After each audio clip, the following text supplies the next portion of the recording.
So, ayan, nagbiyahe na kami mga past 6, I think. 6 past 7, ganon.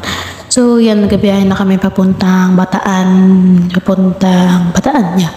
So, ayan, sa Skyway kami yan. So, kung bago ka na sa aking channel, don't forget to like and subscribe and click the notification bell na more updates.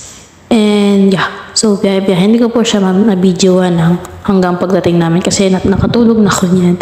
So, nahihilo kasi ako sa biyahe. So, yeah.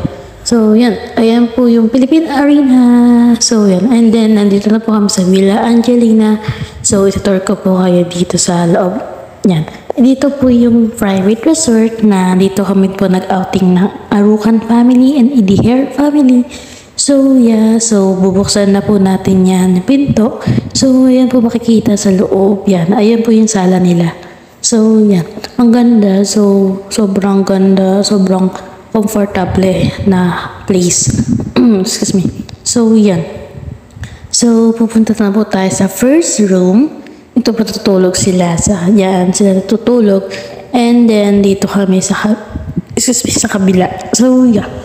So, yun nga. Ayan po yung room. Yan po yung room namin. So, dyan. Ayan, papunta sa so, yan. Ayan po yung hugasan. Sa halutuan dyan. Pwede, at dito po yung santahan. So, ito po yung swimming pool nila. So, yan po, sobrang ganda. So, ito po yung sa gilid ng swimming pool. Pwede din papunta sa swimming pool. I mean, shortcut, pwede po siya yan. So, yun. I hope you like it, guys. And, yan. Ayan po.